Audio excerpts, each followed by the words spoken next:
Professor ಪೋಟೆಯವರು ನಮ್ಮ ಜೊತೆಗೆ ಮಾತಾಡಾಗಿದೆ.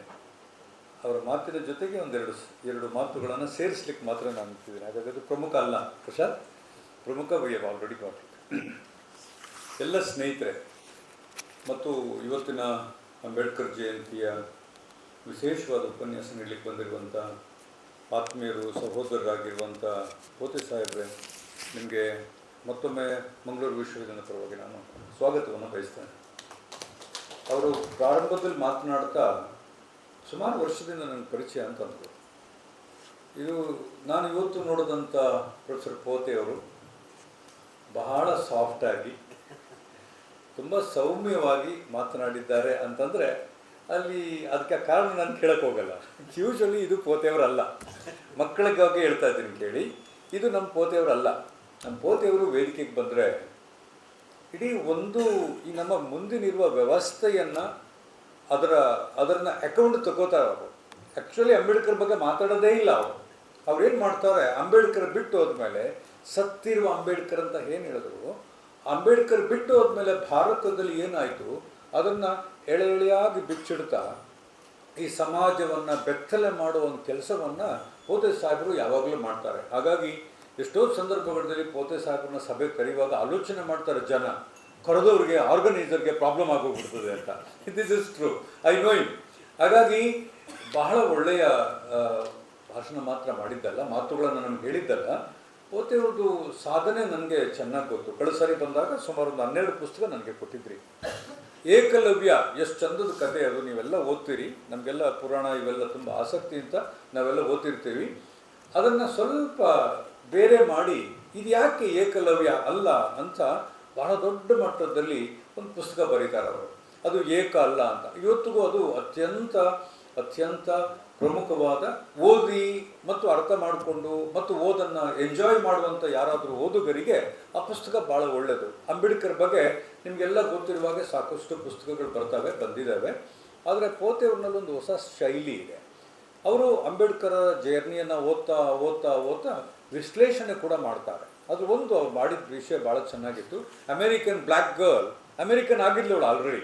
American black girl ಹೋಗುವಾಗ ಈಗೇನು ಅವರು ಈ ಸಂಭಾಷಣೆ ಹೇಳ್ತಾ ಬಂದರು, ಅವ್ರು ಭಾಳ ಬ್ಯೂಟಿಫುಲ್ಲಾಗಿ ಹೇಳ್ತಾರೆ. ಅದು ಸಾಕು, ಇಡೀ ಈ ದೇಶದ ಅಂಬೇಡ್ಕರ್ ಸತ್ತ ನಂತರ ಆಗಿರುವ ಬೆಳವಣಿಗೆ ಅದೊಂದು ಎಕ್ಸಾಂಪಲ್ ಸಾಕಾಗುತ್ತೆ ನನಗೆ. ತಪ್ಪಾದರೆ ನೀವೇನು ಹೇಳಿದ್ರೆ ಅದನ್ನು ನಾನು ಹೇಳ್ತೀನಿ, ಕ್ಷಮಿಸಬೇಕು ತಾವು. ಅಮೇರಿಕದಂಥ ಒಂದು ಪುಣ್ಯ ಭೂಮಿಯನ್ನು ನಾನು ನೋಡಿಲ್ಲ. ಎಂಥ ಅದ್ಭುತವಾದ ನಮ್ಮ ಅಂಬೇಡ್ಕರ್ ಹೇಗೆ ಈ ದೇಶವನ್ನು, ಈ ಭೂಮಿಯನ್ನು, ಈ ರಾಷ್ಟ್ರವನ್ನು ಅಪ್ರಿಷಿಯೇಟ್ ಮಾಡಿದ್ರೋ, ಹಾಗಾಗಿ ಶೋಷಣೆಗಳನ್ನೆಲ್ಲ ಮರೆತು ಅಮೇರಿಕದಂಥ ಪುಣ್ಯ ಭೂಮಿಯನ್ನು ನಾನು ಮರೆಯೋದಿಲ್ಲ. ಯಾಕೆಂದರೆ ಇಲ್ಲಿರೋ ಪ್ರೋಗ್ರೆಸ್ಸನ್ನು ನೋಡಿದ್ದೀನಿ. ಎಷ್ಟು ಪ್ರೋಗ್ರೆಸ್ ಆಗಿತ್ತು ಅಂತಂದರೆ ಅದ್ಭುತವಾದ ಜಾಗ ಇದು. ಆದರೆ ಅಮೇರಿಕಕ್ಕೆ ಒಂದು ಮಾನಸಿಕ ರೋಗ ಇದೆ. ಅವರು ಬದಲಾವಣೆ ಮಾಡ್ಕೋಬೇಕು. ಹಾಗಾಗಿ ಇದು ಬದಲಾವಣೆ ಆಗಬೇಕು ಅಂತಂದರೆ ಅವರೆಲ್ಲರೂ ಕರಿಯರ್ ಆಗಿ ಹುಟ್ಟಬೇಕು. ಅವಳು ಕರಿಯರು ಅಂತ ಹೇಳುವಾಗ ಆ ಭಾಷೆ ಹಂಗೂ ಹೇಳ್ತಾಳೆ, ಶೋಷಿತ ವರ್ಗದಲ್ಲಿ ಹುಟ್ಟಬೇಕು ಅವರು. ಬಿಳಿಯರಾದರೆ ಶೋಷಣೆ ಮಾಡುವವರು, ಕರಿಯರ್ ಆದರೆ ಶೋಷಣೆಗೆ ಒಳಗಾದವರು. ಇಲ್ಲಿ ಎಲ್ಲ ಅಭಿವೃದ್ಧಿ ಆಗಿದೆ, ಇದು ಮಾತ್ರ ಅಭಿವೃದ್ಧಿ ಆಗಿಲ್ಲ. ಭಾರತಕ್ಕೂ ಬಂದಿರುವ ಸೋಂಕು ಇದೆ. ಸತ್ತ ಅಂಬೇಡ್ಕರ್ ಎದುರಿಸ್ತಾ ಇರುವ ಇವತ್ತು ಸಮಸ್ಯೆ ಏನು ಅಂತಂದರೆ ಇದೆ, ಬೇರೆ ಏನೂ ಅಲ್ಲ. ಅಂಬೇಡ್ಕರ್ ಶಿಕ್ಷಣ ಅಂತಂದಾಗ ಶಿಕ್ಷಣವನ್ನು ಪಡ್ಕೊಳ್ಳೋದು ಮಾತ್ರ ಅಲ್ಲ, ಪದವಿ ಪಡ್ಕೊಳ್ಳೋದು ಮಾತ್ರ ಅಲ್ಲ, ಆ ನಂತರವೂ ಶಿಕ್ಷಿತರಾಗಬೇಕು ಅಂತ ಅಂಬೇಡ್ಕರ್ ಹೇಳಿದ್ರು. ನಾವು ಅದನ್ನು ಅರ್ಥನೇ ಮಾಡ್ಕೊಳ್ಳೋದೇ ಇಲ್ಲ. ಪುಸ್ತಕದಲ್ಲಿ ಬರೀತಾರೆ ಅವರು. ಹೆಂಗಿರ್ಬೇಕು ಶಿಕ್ಷಣ? ನಿರಂತರವಾದ ಶಿಕ್ಷಣ ಆಗಬೇಕಾದ್ರು. ನಾವಂಗೆ ಮಾಡಲ್ಲ.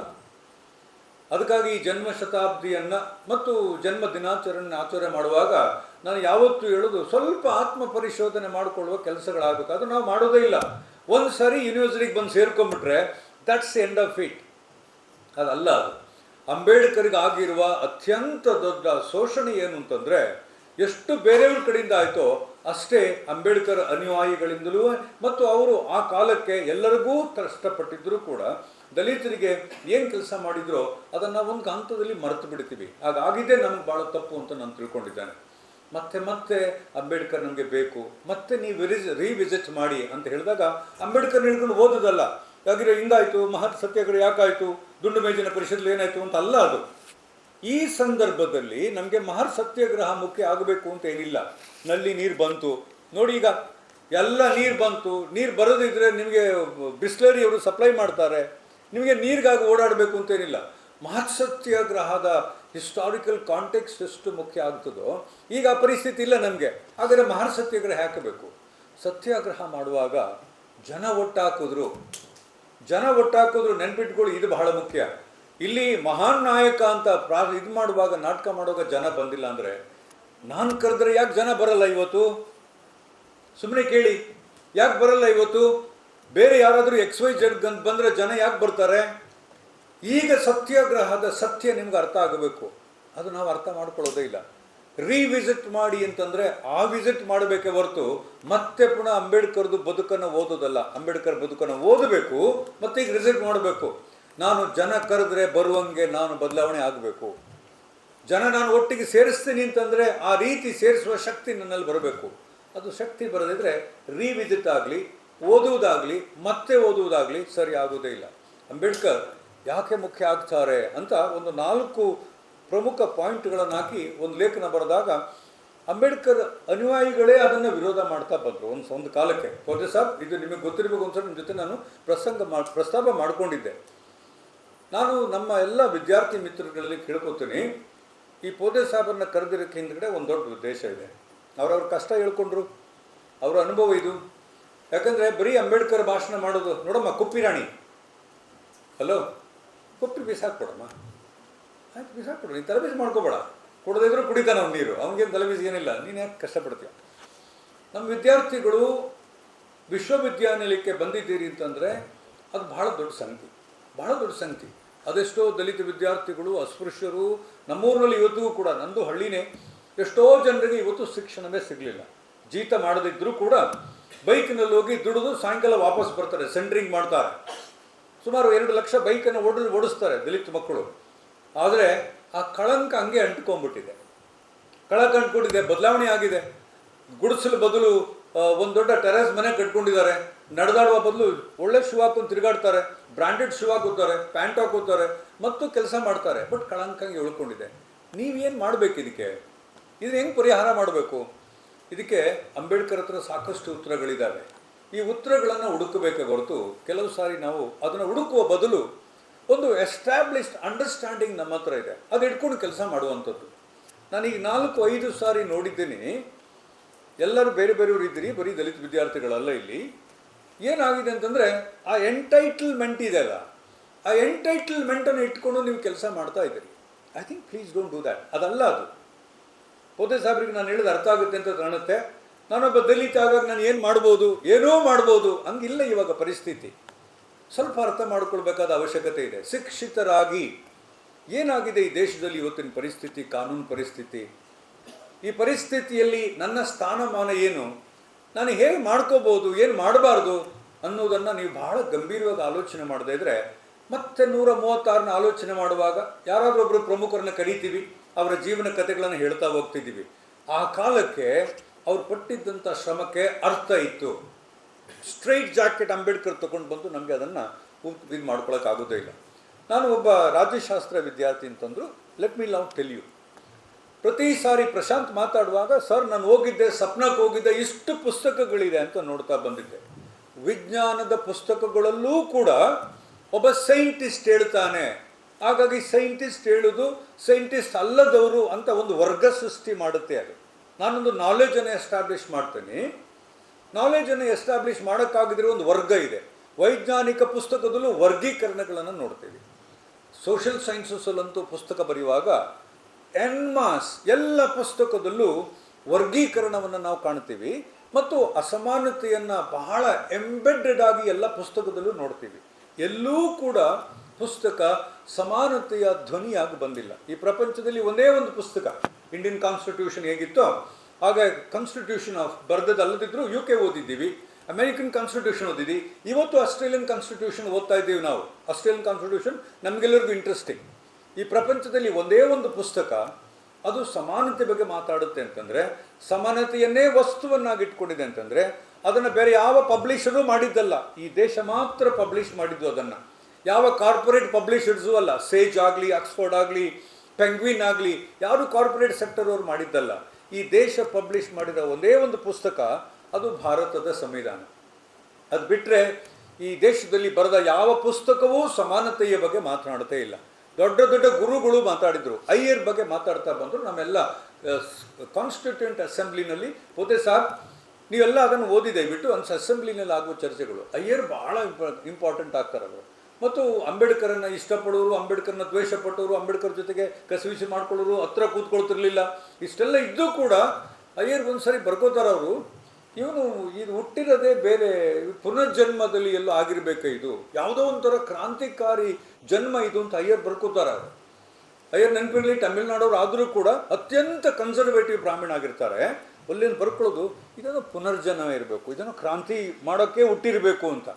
ಎಂಥ ಅದ್ಭುತವಾದ ಮಾತು ಹೇಳ್ತಾರೆ ಅಂತಂದರೆ, ಈ ಪದವನ್ನು ಅಸೆಂಬ್ಲಿಯಲ್ಲಿ ಸಬ್ಮಿಟ್ ಆಗಿ ಕಾನ್ಸ್ಟಿಟ್ಯೂಷನ್ ಅಸ್ತಿತ್ವಕ್ಕೆ ಬಂದಾಗ ಇದು ಸಾಮಾಜಿಕ ಕ್ರಾಂತಿಯ ಹರಿಕಾರ ಅಂತ ಬರೀತಾರೆ ಅವರು ಅಯ್ಯರ್. ಕ್ರಾಂತಿ ಅಂದರೆ ಬ್ಲಡ್ ರೆವಲ್ಯೂಷನ್ ಅಲ್ಲ, ಅದು ಶಾಂತಿ ಅಂತ ಅದ್ಭುತವಾಗಿ ಹೇಳಿದ್ರು. ಗಾಂಧಿಗಿಂತಲೂ ಹೆಚ್ಚು ಶಾಂತಿಯನ್ನು ಪ್ರೀತಿಸಿದವರು, ಶಾಂತಿಗೆ ಬೇಕಾಗಿ ಮಾಡ್ಕೊಂಡಿದ್ರು, ಯಾಕಂದರೆ ಬುದ್ಧ ಒಳಗಡೆ ಇದ್ದ ಅಂತ.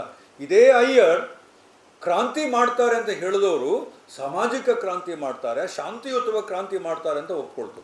ಇಡೀ ಕಾನ್ಸ್ಟಿಟ್ಯೂಂಟ್ ಅಸೆಂಬ್ಲಿನಲ್ಲಿದ್ದಂಥ ಜನರು ಅಂಬೇಡ್ಕರನ್ನು ಒಪ್ಕೋತಾರೆ irrespective of religion and community.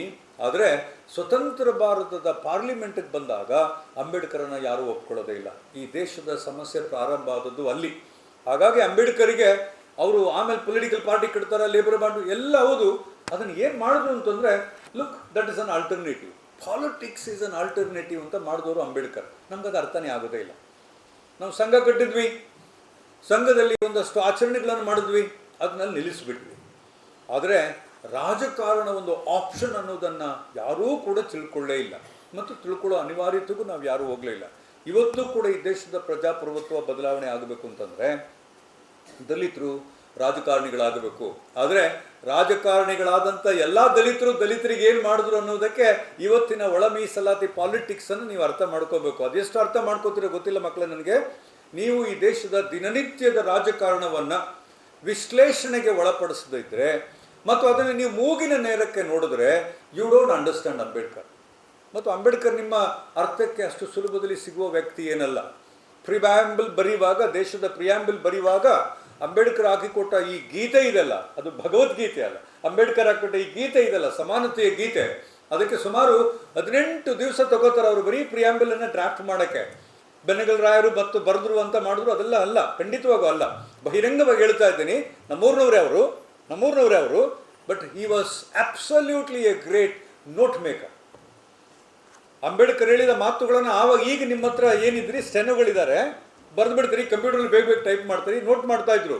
ಅವ್ರಿಗಿದ್ದಂಥ hand writing skill ಏನು, ಅದು ಅಂಬೇಡ್ಕರ್ ಅವ್ರಿಗೆ ಭಾಳ ಹೆಚ್ಚಿಗೆ ಆಗಿತ್ತು. ಅವ್ರು ಬರೆದದ್ದೇ ಅದ್ಭುತವಾಗಿತ್ತು. ಎಷ್ಟೋ ಅದ್ಭುತವಾದ ಹ್ಯಾಂಡ್ ರೈಟಿಂಗ್, ಇಟಾಲಿಕ್ಸ್ನಲ್ಲಿ ಬರೀತಾ ಇದ್ರು.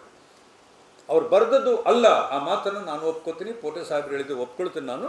ನಮ್ಮ ಇಡೀ ವ್ಯವಸ್ಥೆ ಹೆಂಗಾಗಬೇಕು ಈಗ ಅಂತಂದರೆ, ನೀವು ಅಂಬೇಡ್ಕರನ್ನು ನಿಮ್ಮ ನೆಲೆಯಲ್ಲಿ ಮೂಗಿನ ನೇರಕ್ಕೆ ಓದಿಕೊಳ್ಳದೆ ಲಾರ್ಜರ್ ಕಾಂಟೆಕ್ಸ್ಟಲ್ಲಿ ಓದಿದ್ರೆ ನಿಮಗೆ ಏನಾದರೂ ಈ ಸಮಾಜಕ್ಕೆ ಕೊಡೋಕ್ಕೆ ಸಾಧ್ಯ ಆಗುತ್ತೆ. ಇಲ್ಲದಿದ್ದರೆ ನಾನು, ನನ್ನ ಹೆಂಡತಿ, ನನ್ನ ಮಕ್ಕಳು, ಹಾಗಾಗಿ ನಾವು ಅಂಬೇಡ್ಕರ್ನ ಬೆಳೆಸ್ಕೊತಾ ಇದ್ದೀವಿ ಹೊರತು ಬೇರೆ ಏನೂ ಅಲ್ಲ. 2 ಅತಿಥಿ ಉಪನ್ಯಾಸಕರ ಕಥೆಗಳನ್ನು ಹೇಳಿ ನಾನು ನಿಮಗೆ ನಿಲ್ಲಿಸ್ಬಿಡ್ತೇನೆ. ನಾನು ನಿಮಗೆ ಪ್ರತಿ ಸಾರಿ ಹೇಳ್ತಾ ಬಂದದ್ದಿದ್ದು, ಅತಿಥಿ ಉಪನ್ಯಾಸಕರದ ನೋಟ್ ನನಗಿದೆ. ನಾನು ಎಲ್ಲ ವಿಷಯಗಳನ್ನು ನನ್ನ ಕೊಲೀಗ್ ಜೊತೆ ಶೇರ್ ಮಾಡ್ಕೊಳ್ತೀನಿ. ಒಂದು ವಿಷಯವನ್ನು ನಾನು ಇನ್ನೂ ಕೂಡ ನಿಮ್ಮ ಜೊತೆ ಶೇರ್ ಮಾಡ್ಕೊಂಡಿಲ್ಲ. ಈಗ ಇದು ಒಳ್ಳೆ ವೇದಿಕೆ, ನಾನು ನಿಮಗೆ ಶೇರ್ ಮಾಡ್ಕೋಬೇಕು. ಅವರನ್ನು ಡ್ಯಾಸ್ ವಿಶ್ವವಿದ್ಯಾನಿಲಯ ಕೆಲಸದಿಂದ ತೆಗೀತದೆ. ಆ ಕುಲಪತಿಗಳು ಫೋನ್ ಮಾಡ್ತಾರೆ, ಇವರನ್ನು ತೆಗಿಲಿಕ್ಕೆ ಏನಾದರೂ ಕಾರಣ ಕೊಡಬೇಕು ನೀವು ಧರ್ಮ ಅವರೇ ಅಂತಂತಾರೆ. ನಾಳೆ the best way is not to continue. ಬೇರೆ ನೋಟಿಸ್ ಏನು ಕೊಡಬೇಡಿ, ಅವ್ರು ಬದುಕಳ್ಳಿ, ಎಲ್ಲಾದರೂ ಹೋಗಿ ಬೇರೆ ಬೇರೆ ರೀತಿ ಬದುಕಳ್ಳಿ, ಗೂಂಡಗಳಾದರೂ ಬದುಕಳ್ಳಿ, ನೀವೊಂದು ಕೆಲಸ ಮಾಡಿ, ನೀವು ಅವ್ರನ್ನ ತೆಗೆದಾಕ್ಬಿಡಿ. ಹೆಂಗೆ ತೆಗೆದಾಕ್ಬಿಡ್ತೀರಿ? Don't give him the extension.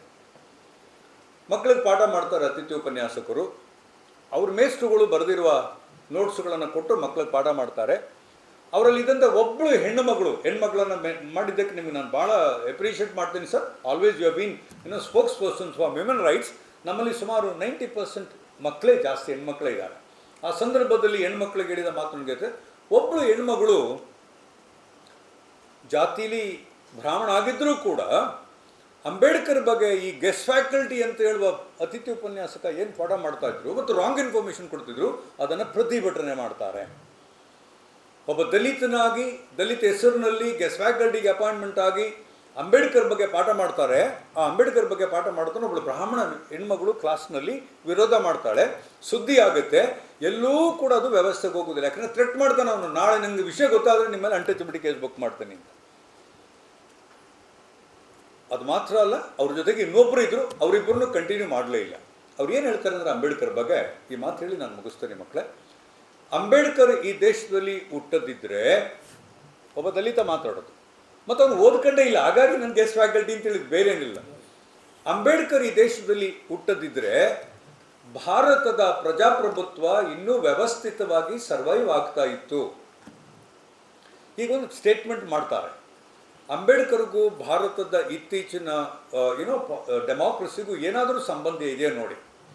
ಎಲ್ಲಾದರೂ ಯಾವುದಾದ್ರೂ ಆಗಬೇಕು ಅಂತಿದ್ರೆ ಪೊಲಿಟಿಕಲ್ ಪಾರ್ಟಿಯನ್ನು ಯಾವುದೇ ಸಂದರ್ಭದಲ್ಲಿ ಕಾನ್ಸ್ಟಿಟ್ಯೂಷನ್ಗೆ ಸೇರಿಸದಿರುವ ಏನಾದರೂ ಒಂದು ತೀರ್ಮಾನ ಇದ್ದಿದ್ರೆ ಅದು ಅಂಬೇಡ್ಕರ್ ಅವ್ರದ್ದು ಮಾತ್ರ. ರಾಜಕೀಯ ಪಕ್ಷ ಹೆಂಗಿರಬೇಕು, ಏನು ಕೆಲಸ ಮಾಡಬೇಕು, ಯಾರು ರಾಜಕೀಯ ನಾಯಕಗಳಾಗಬೇಕು ಅಂತ ಎಲ್ಲೂ ಕೂಡ ಅಂಬೇಡ್ಕರ್ ಕಾನ್ಸ್ಟಿಟ್ಯೂಷನ್ಲಿ ಬರೋದಿಲ್ಲ.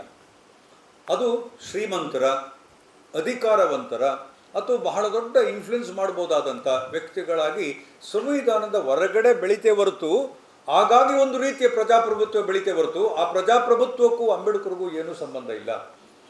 ಈ ಥರ ರಾಂಗ್ ಇನ್ಫಾರ್ಮೇಷನ್ ಕೊಡುವ ಕೆಲಸವನ್ನು ಅವ್ರು ಮಾಡಿದ್ರು, ಅವ್ರನ್ನ ತೆಗೆದುಹಾಕಿದ್ರು. ಇವತ್ತದು ಸುದ್ದಿ. ಆದರೆ ಬಹಿರಂಗವಾಗಿ ಯಾಕೆ ಮಾಡಲಿಲ್ಲ ಅಂತಂದರೆ ಅವ್ರಿಗೂ ಮತ್ತು ಅಲ್ಲಿ ತಗೊಂಡಂಥ ಕೆಲಸಗಾರರಿಗೂ ಅಥವಾ ಅಡ್ಮಿನಿಸ್ಟ್ರೇಟರ್ಸ್ಗೂ ಥ್ರೆಟ್ ಮಾಡಿದ್ರು. ಅವರು ನಿಮ್ಮನಿಗೆ ನಾವು ಅನ್ಟಚಬಿಲಿಟಿ ಕೇಸ್ ಬುಕ್ ಮಾಡಿಬಿಡ್ತೀವಿ ಅಂತ. ಏನೂ ಆಗೋದಿಲ್ಲ ಅಂತ ಗೊತ್ತಿತ್ತು ಅವ್ರಿಗೆ, ಆದರೆ ಭಾಳ ಒಳ್ಳೆಯ ಅಡ್ವೈಸ್ ತೆಗೆದು ಡಿಸ್ಕಂಟಿನ್ಯೂ ಮಾಡಿದ್ರು. ನಾನು ನಿಮ್ಮಲ್ಲಿ ಕೇಳ್ಕೊಳ್ಳೋದಿಷ್ಟೇ ಮಕ್ಕಳೇ, ನೀವು ನಾಳೆ ಸೈಂಟಿಸ್ಟ್ಗಳಾಗಲಿ ಅಥವಾ ನೀವು ದೊಡ್ಡ ಆಫೀಸರ್ಸ್ಗಳಾಗಲಿ ವೈಸ್ ಚಾನ್ಸಲರ್ಗಳಾಗಲಿ ಏನೇ ಆಗಿರಲಿ, ಕೆಲಸ ಮಾಡದಿದ್ದರೆ ಏನು ಚಿಂತೆ ಮಾಡ್ಕೋಬೇಡಿ. ಅಂಬೇಡ್ಕರ್ ಬಗ್ಗೆ ಮಾತಾಡದಿದ್ರೆ ಏನು ಚಿಂತೆ ಮಾಡ್ಕೋಬೇಡಿ. But don't spread wrong information about Ambedkar. ಅದೇನು ತೋರಿಸ್ತದೆ ಅಂತಂದರೆ, ಅಂಬೇಡ್ಕರ್ ಬಗ್ಗೆ ನಾವು ಏನು ಓದ್ತೀವಿ, ಯಾವ ಪುಸ್ತಕ ಓದ್ತೀವಿ. ಎಷ್ಟೋ ಸಂದರ್ಭದಲ್ಲಿ ಅವ್ರು ಬರೆದಿರೋ ಪುಸ್ತಕಗಳನ್ನು ನೋಡ್ತಾ ಇದ್ದೆ ನಾನು. ನಿಜವಾಗೂ ಅಂಬೇಡ್ಕರನ್ನು ಈ ಸಮಾಜದ ಈ ಕೊಳಕು ವ್ಯವಸ್ಥೆಯಲ್ಲಿ ಕೂರಿಸುವ ಕೆಲಸವನ್ನು ನಾವು ಮಾಡಬೇಕು. ಆ ಪುಸ್ತಕ ಮಾಡುತ್ತೇವೆ, ಎಲ್ಲ ಪುಸ್ತಕಗಳು ಮಾಡ್ತವೆ. ಬಹಳ ಅದ್ಭುತವಾಗಿ ಬುದ್ಧಿಸಮ್ ಬಗ್ಗೆ ಮಾತನಾಡ್ತಾ ಒಂದು ಕಮಲದ ಬಗ್ಗೆ ಮಾತಾಡ್ತಾರೆ ಅವರು. ನಾವು ಇವತ್ತು ಕಮಲ ಬಗ್ಗೆ ಮಾತಾಡೋದು ಬೇರೆ ಪಕ್ಷದ ಸಿಂಬಲ್ ಅದು. ಅವರು ಮಾತಾಡುವ ಕಮಲ ಭಾಳ ಚೆನ್ನಾಗಿತ್ತು. ಆ ಕಮಲ ಒಂದು ಫ್ರಾಗ್ರೆನ್ಸನ್ನು ಹೊರಡಿಸಬೇಕು, ಬುದ್ಧಿಸಮ್ನಲ್ಲಿ ಹೇಳುವಂಗೆ ಅದೊಂದು ಸುವಾಸನೆಯನ್ನು ಹೊರಡಿಸಬೇಕು. ಆ ಸುವಾಸನೆಯ ಭಾಗಗಳು ನೀವು ಆಗಬೇಕು. ಕಮಲ ಬೇಕು ನಮಗೆ, ಅದು ಸುವಾಸನೆ ಆಗಬೇಕು ಅಂತ ಬರೆದು ಬುದ್ಧಿಸಮ್ದು ಕೋಟನ್ನು ಮಾಡ್ತಾರೆ ಅವರು. ಭಾಳ ಚೆನ್ನಾಗಿದೆ ಅದು. ನೀವು ಓದಿ ದಯವಿಟ್ಟು ಅಂಬೇಡ್ಕರನ್ನು. ಅಂಬೇಡ್ಕರ್ ಓದಿದ್ರೆ ಏನಾಗುತ್ತೆ ಅಂತಂದರೆ, ಮೊದಲನೇ ಸಾರಿಗೆ ಕೋಟೆ ಸರ್ ಕ್ಷಮಿಸಬೇಕು, ಇಮಿಡಿಯೇಟ್ ಇಂಪ್ಯಾಕ್ಟ್ ಏನು ಅಂತಂದರೆ, ನೀವು ಎಲ್ಲರನ್ನ ಒಟ್ಟಿಗೆ ಸೇರಿಸ್ತೀರಿ. This is what is Ambedkar is all about. ಎಲ್ಲೂ ಅಂಬೇಡ್ಕರ್ ಪ್ರತ್ಯೇಕವಾಗಬೇಕು, ನಾವೇ ಇರಬೇಕು, ನಮ್ಮದೇ ಆಗಬೇಕು ಅಂತ ಎಲ್ಲೂ ಹೇಳಿದವರಲ್ಲ. ಹಾಗಂತ ನೀವೇನಾದ್ರು ಹೇಳಿ ಯಾವುದಾದ್ರೂ ಲೇಖನಗಳು ಅವ್ರು ತೋರಿಸಿದ್ರೆ ನೀವು ದಯವಿಟ್ಟು ಹೇಳಿ, ಇನ್ನು ಮೇಲೆ ಈ ವೇದಿಕೆಯಿಂದ ನಾನು ಅಂಬೇಡ್ಕರ್ ಬಗ್ಗೆ ಮಾತನಾಡೋದಿಲ್ಲ. Ambedkar sir, if you want to do anything to modern India, you need to carry people together. ಈ ಕೆಲಸ ನೀವು ಮಾಡಲೇಬೇಕು. ಮಕ್ಕಳೇ, ನೀವು ಇದನ್ನು ಮಾಡೋದಿದ್ರೆ ನಮ್ಮ ಕೆಲಸ ಮುಗಿದೋಯ್ತು ಅಂತ ಅಂದ್ರು ಅವರು. ಈ ಕೆಲಸ ನಾವು ಮಾಡೋಕ್ಕೆ ಬಂದದ್ದು, ಈ ಕೆಲಸ ನಾವು ಮಾಡಿದ್ವಿ ನಮ್ಮ ಕ್ಯಾಂಪಸ್ನಲ್ಲಿ. ಆದರೆ ಈ ಕ್ಯಾಂಪಸ್ನಲ್ಲಿ ಎಲ್ಲ ಎಕ್ಸ್ಟ್ರೀಮ್ ಪೊಸಿಷನ್ಸ್ಗಳು ಇರೋದ್ರಿಂದ ಒಗ್ಗಟ್ಟಾಗುವ ಬದಲು ನಾವೆಲ್ಲರೂ ಬೇರೆ ಬೇರೆ ರೀತಿ ಇದ್ರೆ ಚೆಂದ. ಅದು ಎಕ್ಸ್ಟ್ರೀಮ್ ಪೊಸಿಷನ್ಸ್ ತಗೊಂಡ್ರೆ ಚೆಂದ. ಯಾವಾಗ ಹೆಚ್ಚೆಚ್ಚು ಡೈವರ್ಸಿಟಿಗಳಿದೆಯೋ ಅದು ಡೆಮಾಕ್ರಸಿ ಬೆಳೀತದೆ ಅಂತ ನಾವು ಯಾವತ್ತೂ ಇನ್ನೊಂದು ಕೌಂಟರ್ ಡೆಮಾಕ್ರಸಿ ಆರ್ಗ್ಯುಮೆಂಟ್ ಮಾಡೋದು. ವೈವಿಧ್ಯತೆ ಎಲ್ಲಿದೆಯೋ ಅಲ್ಲಿ ಡೆಮಾಕ್ರಸಿ ಬೆಳೀತದೆ ಅಂತ. ಅಂಬೇಡ್ಕರ್ ಹಂಗೆ ಹೇಳಿದ್ದೇ ಅಲ್ಲ, ಅಂಬೇಡ್ಕರ್ ಹಂಗೆ ಹೇಳೋಕ್ಕೂ ಹೋಗೋದಿಲ್ಲ. ಆ ಥರ ಪಾಠ ಮಾಡಿಯೇ ಪ್ರಾಬ್ಲಮ್ಗೆ ಕ್ರಿಯೇಟ್ ಆದವರು ಸುಮಾರು ಜನ ಇದ್ದಾರೆ. ನಿಮ್ಮಲ್ಲಿ ಮನವಿ ಏನು ಅಂತಂದರೆ, ಪೋಟೆ ಸಾಹೇಬ್ರನ್ನ ಸುಮ್ಮನೆ ಕರೆದಿಲ್ಲ, ಅವ್ರದ್ದು ಅದೇ ಶೈಲಿಯಲ್ಲಿ ಮಾತಾಡೋದ್ರಿಂದ ನಾನು ನಿರೀಕ್ಷೆ ಮಾಡಿದ್ದೆ. ಐ ಆಮ್ ಸಾರಿ, ನಾವು ನಿರೀಕ್ಷೆ ತಪ್ಪಲ್ಲ. ಬಟ್ ನಿಮಗೆ ಗೊತ್ತು ಯಾಕೆ ಕೆಲವು ವೇದಿಕೆಗಳಲ್ಲಿ ಮಾತಾಡಿದ್ರೆ ಲೈವ್ ಸ್ಟ್ರೀಮ್ ಆಗ್ತಾ ಇದೆ, ಅದು ನಾಳೆ ಸೋಷಲಿ ಕಾಂಟ್ರವರ್ಸಿ ಯಾಕೆ ಆಗಬಾರ್ದು ಅಂತ ನೀವು ಭಾವಿಸಿರ್ತೀರಿ. ಭಾಳ ಒಳ್ಳೆಯದು. ಮಂಗಳೂರು ವಿಶ್ವವಿದ್ಯಾಲಯದಲ್ಲಿ ಅಂಬೇಡ್ಕರ್ ಭವನಕ್ಕೆ ಸಂಬಂಧಪಟ್ಟ ಹಾಗೆ ಒಂದು ದೊಡ್ಡ ಕೆಲಸ ನಡೀತಾ ಇದೆ. ಇವತ್ತು ನಾಳೆ ನನಗೆ ಒಂದು 3 ಕೋಟಿ ರೂಪಾಯಿಯ ಒಂದು ದೊಡ್ಡ ಮೊತ್ತ ಸರ್ಕಾರದಿಂದ ಬರುವ ಎಲ್ಲ ಸಾಧ್ಯತೆಗಳನ್ನು ನಾನು ಕಂಡಿದ್ದೇನೆ. ಹಾಗಾಗಿ ನನಗೆ ಕಳೆದ ಸಾರಿ ನಮ್ಮ ರಾಜು ಚಲ್ಲನ್ ಅವ್ರಿಗೆ ಹೇಳಿದ್ದೆ ನಾನು, ಈಗ ಅಂಬೇಡ್ಕರ್ ಸೆಂಟರ್ ಎಲ್ಲರಿಗೂ ಪರಿಚಯ ಆಗ್ತಾ ಇದೆ, ಇನ್ನೂ ದೊಡ್ಡ ಕೆಲಸ ಆಗಬೇಕು. ನಿಮ್ಮ ಇನ್ವಿಟೇಷನ್ ತೊಗೊಳ್ಳಿ, ಒಂದು ನಿಮಿಷ ಇನ್ವಿಟೇಷನ್ ಕೊಡಿ. ಈ ಇನ್ವಿಟೇಷನಲ್ಲಿ ಅಂಬೇಡ್ಕರ್ ರಿಸರ್ಚ್ ಸೆಂಟರ್ ಅಂತ ಮಾಡಿದ್ದೀವಿ ನಾವೇನು ರಿಸರ್ಚ್ ಮಾಡ್ತಾ ಇದ್ದೀವಿ ಅಂಬೇಡ್ಕರ್ ಬಗ್ಗೆ? Okay, you just have to do it. ಕಳೆದ 4 ದಶಕಗಳಲ್ಲಿ ಸುಮಾರು ಒಂದು 22 ವರ್ಷ ಆಯಿತು ಅಂಬೇಡ್ಕರ್ ಸ್ಟಡಿ ಸೆಂಟರ್ ಬಂದು. ಆವಾಗ ಗಾಂಧಿ ಸ್ಟಡಿ ಸೆಂಟರ್ ನಿರ್ದೇಶನಕ್ಕೆ ನಾನು ಕೆಲಸ ಮಾಡಿದ್ದೆ, ಇನ್ನೊಬ್ಬರು ಅಂಬೇಡ್ಕರ್ ಸ್ಟಡಿ ಸೆಂಟ್ರಲ್ಲೂ ಕೆಲಸ ಮಾಡಿದ್ರು. ಏನು ರಿಸರ್ಚ್ ನಡೀತು ನಮಗೆ? ಅವರು ಹೋದರು, ಅಮೆರಿಕಕ್ಕೆ ಹೋದರು, ಇಂಗ್ಲೆಂಡ್ಗೆ ಹೋದರು. ಈ ರೀತಿಯಲ್ಲಿ ರಿಸರ್ಚ್ ಅಲ್ಲ, ರಿಸರ್ಚ್ ಆಗಬೇಕು, ಟ್ರೈನಿಂಗ್ ಆಗಬೇಕು. I think this we have not done. ನಿಮ್ಗೆ ಹೇಳ್ತಾ ಇದ್ದೀನಿ, ಬೀಯಿಂಗ್ ಎ ಸೈನ್ಸ್ ಪ್ರೊಫೆಸರ್, ನಮ್ಮ ಕಡೆಯಿಂದ ನಿಮ್ಗೆ ಏನಾಗಬೇಕು ಹೇಳಿ? ಯಾವ ಥರದ ಟ್ರೈನಿಂಗ್ ಆಗಬೇಕು? ಈ ಅಮೆರಿಕದ ಬ್ಲ್ಯಾಕ್ ಹೆಣ್ಣು ಮಗಳು ಹೇಳಿದ್ಲಲ್ಲ, ಏನು ಹೇಳಿದ್ಲವಳು? ಅಮೆರಿಕ ಭಾಳ ಸಮೃದ್ಧಿ ಆಗಿದೆ, ಅಲ್ಲಿ ಏನಾಗಬೇಕಾಗಿದೆ ಅಂತಂದರೆ ಮಾನಸಿಕ ಸ್ಥಿತಿಗತಿಗಳು ಬದಲಾಗಬೇಕಾಗಿದೆ. ಈ ಸ್ಥಿತಿಗತಿಯನ್ನು ಬದಲಾವಣೆ ಮಾಡುವ ತರಬೇತಿಗಳು ನಮಗಾಗಬೇಕು. ಪೋತೆ ಸರ್ ಥರ ನಮಗೆ ಜವರಯ್ಯನವರಿದ್ದರು, ಜವರೇಗೌಡರು, ಮಾನ ಜವರಯ್ಯ. ಎಷ್ಟು ಜನ ನಮ್ಮ ಕನ್ನಡ ಅಧ್ಯಾಪಕ ಮಿತ್ರರು ಕೇಳ್ತಿರೋ ಗೊತ್ತಿಲ್ಲ. ನನಗೆ ಸ್ವಲ್ಪ ಜವರಯ್ಯವ್ರದ್ದು ಆದಮೇಲೆ ಆ ಬರವಣಿಗೆ ಶೈಲಿ ನಾನು ಎಲ್ಲೋ ದೇವರು ನಮ್ಮ ಇವರಿಗೆ ಪೋತೆ ಸರ್ ಕೊಟ್ಟಿದ್ರೆ ಅಂತ ತಿಳ್ಕೊಂಡಿದ್ದೆ. ನಿಮಗೆಲ್ಲ ಚಾನ್ಸ್ ಸಿಕ್ಕಿದ್ರೆ ಅವ್ರ ಬಗ್ಗೆ ಓದಿ, ಅವ್ರ ಬಗ್ಗೆ ನೋಡ್ತಾ ಬನ್ನಿ, ಅವ್ರ ಬಗ್ಗೆ ವರ್ಕ್ಶಾಪ್ ಮಾಡಿ. 3 ತಿಂಗಳು ನೀವು ವರ್ಕ್ಶಾಪ್ ಮಾಡಿ ಹೊರಗಡೆ ಬರುವಾಗ ನೀವೊಬ್ಬರು ಸಂಪೂರ್ಣವಾಗಿ ಪರಿವರ್ತಿತ ವ್ಯಕ್ತಿ ಆಗಿರ್ತೀರಿ ಅನ್ನೋದು ನನಗೊಂದು ಆಸೆ ಇದೆ. 3ನೇದು ಎಕ್ಸ್ಟೆನ್ಷನ್ ಕೆಲಸ ಮಾಡಬೇಕು ಅಂತ ನಾವು ಈ ಸೆಂಟ್ರನ್ನು ಪ್ರಾರಂಭ ಮಾಡಿದ್ದು. ದೇವ್ರ ದಯದಿಂದ ಇಲ್ಲಿ ತನಕ ನಾವು ಅದನ್ನು ಮಾಡಲಿಲ್ಲ. ಅಟ್ಲೀಸ್ಟ್ ನಿಮ್ಮ ನಾಯಕತ್ವದಲ್ಲಿ ಅಂಬೇಡ್ಕರ್ ಸ್ಟಡಿ ಸೆಂಟರ್ ಇನ್ಮೇಲೆ ರಿಸರ್ಚ್ನಲ್ಲಿ ತೊಡಗಿಕೊಳ್ಬೇಕು, ಆಯ್ತಲ್ವೇ? ಜನ ಬರಲಿಲ್ಲ, ಒಂದು ದೊಡ್ಡ ಸೋಷಿಯಲ್ ಇಶ್ಯೂ ಅದು ಅಲ್ವೇ? ದೇವ್ರ ಪೂಜೆ ಮಾಡಿದ್ರೆ 1000 ಜನ ಬರ್ತಾರೆ, ಜಾಗನೇ ಇಲ್ಲ. ಕ್ಯೂ ನಿಂತುಕೊಂಡು 100, 400 ಜನ, 500 ಜನ ವಾಲಂಟಿಯರ್ಸ್ಗಳು ನಿಂತು ಕ್ಯೂನಲ್ಲಿ ನಿಂತು ದೇವ್ರ ದರ್ಶನಕ್ಕೆ ಜಾಗ ಮಾಡಿಕೊಡ್ತಾರೆ. ಅಂಬೇಡ್ಕರ್ ಇಡೀ ದೇಶದಲ್ಲಿ ದೇವ್ರಿಗಿಂತ ಭಾಳ ದೊಡ್ಡ ಸ್ಥಾನದಲ್ಲಿದ್ದಾರೆ. ಎಲ್ಲರಿಗೂ ಮಾತನಾಡುವ ಹಕ್ಕು ಕಲಿಸ್ಕೊಟ್ಟವರು, ಬದುಕುವ ಹಕ್ಕು ಕಲಿಸ್ಕೊಟ್ಟವರು, ದೇವರಿಗಿಂತಲೂ ಭಾಳ ದೊಡ್ಡ ಕೆಲಸ ಮಾಡಿದವರು. ಅವ್ರ ಜನಕ್ಕೆ 4 ಜನ ಬಂದಿದ್ರು ಅಂತ ಪ್ರಶಾಂತ್ ಹೇಳುವಾಗ ಅದು ಈ ದೇಶದ ಹುಡುಕುತನವನ್ನು ತೋರಿಸ್ತದೆ, ಅದು ಈ ದೇಶದ ಬಂಜೆತನವನ್ನು ತೋರಿಸ್ತದೆ ಅದು. ಹಾಗಾಗಿ ಸಂಶೋಧನೆ ಆಗಬೇಕು. ಯಾಕೆ ಅಂಬೇಡ್ಕರನ್ನು ನಮ್ಮ ಹುಡುಗರು ಅಂಬೇಡ್ಕರ್ ಜೊತೆಗೆ ಹೋಗಬೇಕೆ, ಅಂಬೇಡ್ಕರೇ ಮಗಳ ಜೊತೆಗೆ ಬರಬೇಕೆ? ಎಂಥ ಅದ್ಭುತವಾದ ಪ್ರಶ್ನೆ ಕೇಳಿದ್ರು ನನ್ನ ಪೋತೆಯವರು.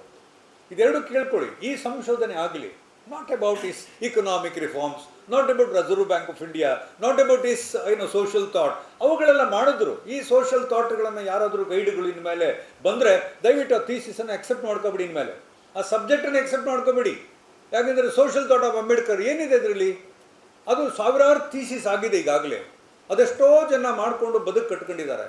I would tell you all the guides here afterwards, please don't accept. ಅದ್ರ ಬದಲು ಹೊಸ ಸಬ್ಜೆಕ್ಟನ್ನು ಅಂಬೇಡ್ಕರ್ ಬಗ್ಗೆ ತರೋದಾದರೆ ನೀವು ಎನ್ಕರೇಜ್ ಮಾಡಿ. ಸಾಧ್ಯ ಇಲ್ಲ ಅಂತಂದರೆ ಹೇಳಿ ಯೂನಿವರ್ಸಿಟಿಗೆ, ನಾವು ನಿಮಗೆ ಬೇರೆ ರೀತಿ ಎನ್ಕರೇಜ್ ಮಾಡೋಕ್ಕೆ ನಾನು ತಯಾರಿದ್ದೇನೆ ಅಂತ ಹೇಳ್ತಾ ಟ್ರೈನಿಂಗ್ ಮಾಡಿ, ಎಕ್ಸ್ಟೆನ್ಷನ್ ಆ್ಯಕ್ಟಿವಿಟೀಸ್ ತಗೊಳ್ಳಿ ಅಂತ ಹೇಳಿ ಈಗ ನೀವು ಅಂಬೇಡ್ಕರ್ ಸೆಂಟ್ರಿಗೆ ಒಂದು ಸಣ್ಣ ರೂಪ ಕೊಡ್ತಾ ಇದ್ದೀರಿ. ಒಳ್ಳೆಯದಾಗಲಿ ತಮಗೆ. ನಾನು ಪೋತೆ ಸಾಹೇಬರಿಗೆ ನಿಮ್ಮೆಲ್ಲರ ಪರವಾಗಿ, ಮಂಗಳೂರು ವಿಶ್ವವಿದ್ಯಾಲಯದ ಪರವಾಗಿ ಧನ್ಯವಾದಗಳನ್ನು ಹೇಳ್ತಾ, 136 ನೆಕ್ಸ್ಟ್ ಇಯರ್ ಬರುವಾಗ ಒಂದು ಸ್ವಲ್ಪ ಮಟ್ಟದ, ಅದಕ್ಕೆ ಹೇಳಿದ್ದು ನೆಕ್ಸ್ಟ್ ಇಯರ್ ಬರುವಾಗ ನಿಮ್ಮ ಕಡೆಯಿಂದ ಒಂದು ಭಾಷಣ ಮಾಡಿಸ್ಬೇಕಲ್ಲ. ಇನ್ನೊಂದು ಕೆಲಸ ಮಾಡಿ, ಅಂಬೇಡ್ಕರ್ ಬಗ್ಗೆ ನಮ್ಮೆಲ್ಲ ಸಂಶೋಧನಾ ವಿದ್ಯಾರ್ಥಿಗಳಿಗೆ ಒಂದು ಸಪ್ರೇಟ್ ಆದ ಭಾಷಣ ಸ್ಪರ್ಧೆ ಮಾಡಿ. ಪೋತೆ ಸರ್ ಅಂತವ್ರನ್ನ ಕರ್ಕೊಂಬನ್ನಿ ಇಲ್ಲಿಗೆ. ಆಮೇಲೆ ನಮ್ಮ MA MSc ಮತ್ತು MBA ವಿದ್ಯಾರ್ಥಿಗಳದೇ ಒಂದು ಚರ್ಚಾ ಸ್ಪರ್ಧೆ ಮಾಡಿ. ಓದ್ಕೊಳ್ಳಿ, ಸ್ವಲ್ಪ ಓದಲಿ, ಆವಾಗಾದರೂ ಓದ್ತಾರೆ. ಚರ್ಚಾ ಸ್ಪರ್ಧೆ ಸ್ವಲ್ಪ ಹೆಚ್ಚು ಮೊತ್ತವನ್ನು ಇಡಿ. ಈ ವರ್ಷ ಏನು 8 ಲಕ್ಷ ತೊಗೊಂಬಂದಿದ್ದೀರಿ, ಅದೇ ಥರ ಜಾಸ್ತಿ ದುಡ್ಡು ಸರ್ಕಾರದಿಂದ ತೊಗೊಂಬನ್ನಿ. ಅದು ಸುಮ್ಮನೆ ಕೊಳಿತಾ ಬಿದ್ದಿದ್ದು ದುಡ್ಡು. ಆ ಮಕ್ಕಳಿಗೆ ದುಡ್ಡು ಕೊಡಿ, ಒಂದು ಬೆಂಬಲ ಮಾಡಿಕೊಡಿ ಅಂತ ಹೇಳ್ತಾ ನನಗೆ ಅವಕಾಶ ಮಾಡಿಕೊಟ್ಟ ತಮಗೆ ನಾನು ಧನ್ಯವಾದಗಳನ್ನು ಹೇಳ್ತೀನಿ. ಖುಷಿಯಾಗಿದೆ. ನಾನು ಒಂದು ನಿಮಗೆ ಈ ಕಿಸೆ ಕತ್ತರಿಸೋದು ವಕೀಲ ವೃತ್ತಿ ಅಂತ ಹೇಳಿದಿರಿ ತಾವು ಊರಿನಲ್ಲಿ ಏನೊಂದು ಆಯಿತು ಅಂತ. ಇನ್ನೊಂದು ಸರಿ ತಮ್ಮ ಜೊತೆ ಚರ್ಚೆ ಮಾಡ್ತೀನಿ. Something which I have not understood. ಆ ಜಾಬ್ ನನಗೆ ಬೇಡ ಅಂತ ತಂದೆಯವರು ಹೇಳಿದ್ರು ಅಂತ ಏನು ಹೇಳಿದ್ರಿ, ಅದು ಈ ಕಿಸೆ ಕತ್ತರಿಸಿದ್ದು ಮಕ್ಕಳ ನೋಡಿ. This is something which I think is very important. ತಾವು ಅಲ್ಲೇ ಸರ್, ಅದು ಸಹಜವಾಗಿ ಅವ್ರು ನನ್ನ ತಂದೆ ಅಷ್ಟು ಓದೋರಲ್ಲ. ನನ್ನ ಮಕ್ಕಳು ವಕೀಲಿಕೆ ಅನ್ನೋದು ನಮ್ಮ ಉತ್ತರ ಇಬ್ಬರು ನ್ಯಾಯ ಮಾಡಿಬಿಟ್ಟು ದುಡ್ಡು ಬದುಕ್ತಾರೆ ಅನ್ನೋ ಕಾರಣಕ್ಕೆ ಫೋಕ್ಲೋರ್ನಲ್ಲಿ ಅವ್ರು ಕಿಸೆ ಕತ್ತರಿಸೋದ್ರ ಬದಲು ಸಿಟಿ ಒಳಗಿರಲಿ, ಜಾತಿ ಅಪಮಾನ ಇರೋದು ಬೇಡ ಸರ್. ಅಂಬೇಡ್ಕರ್ ಮಾತುಗಳಲ್ಲಿ ಒಬ್ಬ ವಕೀಲ ಬೇಕು ನೀವು, ಮಾತುಗಾರರಿಂದ ಹೊಸದು ಬರಬೇಕು ಅಂತಂದರೆ ಕೆದಕಬೇಕು ನೀವು. ನಮ್ಮೂರಿನಲ್ಲಿ ಕೆದಕೋದು ಅಂತ ಕರೀತಾರೆ. ಒಬ್ಬ ವಕೀಲ್ ಏನು ಮಾಡಬೇಕು? ವಕೀಲ್ ಸಂವಿಧಾನದ ಆಶಯಗಳನ್ನು ಅವನು ಎಸ್ಟಾಬ್ಲಿಷ್ ಮಾಡಲಿಕ್ಕೆ ಕೆಲಸ ಮಾಡಬೇಕು. ಸಂವಿಧಾನದ ಆಶಯಗಳನ್ನು ಏನೋ ಎಸ್ಟಾಬ್ಲಿಷ್ ಮಾಡಲಿಕ್ಕೆ ಕೆಲಸ ಮಾಡಿಕೊಳ್ಬೇಕು. ಕೆಲಸ ಮಾಡುವಾಗ ದುಡ್ಡು ಗಿಟ್ಟು ತಗೋತಾರೆ, ಅದಲ್ಲ ಇದು. ಆಶಯಗಳು ಅಂದರೆ ನ್ಯಾಯ ಏನು. ಹಾಗಾಗಿ ಸುಪ್ರೀಂ ಕೋರ್ಟ್ನ 16ನೇ ಜಡ್ಜ್ಮೆಂಟ್ ಅನ್ಟಚಬಿಲಿಟಿ ಕೇಸಲ್ಲಿ ಈ ಜಡ್ಜ್ಮೆಂಟ್ ಕೊಡುತ್ತೆ ಅಂತ ಹೇಳೋದಕ್ಕೇ ನಾನು ಇದನ್ನು ನಿಮಗೆ ಹೇಳಿದ್ದು. ಬಹಳ ಒಳ್ಳೆಯ ಮಾತು. ಇನ್ನೊಮ್ಮೆ ಸರ್ ಜೊತೆಗೆ ಚರ್ಚೆ ಮಾಡಿ, ಅವ್ರು ಇಮೇಲ್ ಕೊಟ್ಟಿದ್ದಾರೆ ನನಗೆ, ಇಮೇಲಲ್ಲಿ ಅವ್ರನ್ನ ಕಾಂಟ್ಯಾಕ್ಟ್ ಮಾಡಿ, ಅವ್ರ ಇಮೇಲನ್ನು ರಾಜು ಅವರು ಕೊಡ್ತೀನಿ ನಾನು, ನೀವೆಲ್ಲರಿಗೂ ಕೊಡಿ ಅದನ್ನು, ಅವ್ರ ಜೊತೆ ಕಾಂಟ್ಯಾಕ್ಟ್ ಮಾಡಿ. ಒಳ್ಳೆಯ ಪ್ರತಿಕ್ರಿಯೆಗಳನ್ನು ಕೊಡ್ತಾರೆ, ಕನ್ನಡದಲ್ಲೂ ಮತ್ತು ಇಂಗ್ಲೀಷ್ನಲ್ಲೂ ಭಾಳ ಚೆನ್ನಾಗಿ ಮಾತನಾಡ್ತಾರೆ ಅಂತ ಹೇಳ್ತಾ ತಮಗೆಲ್ಲರಿಗೆ ನಾನು ಮತ್ತೊಮ್ಮೆ ಅಂಬೇಡ್ಕರ್ ಜಯಂತಿಯ ಶುಭಾಶಯಗಳನ್ನು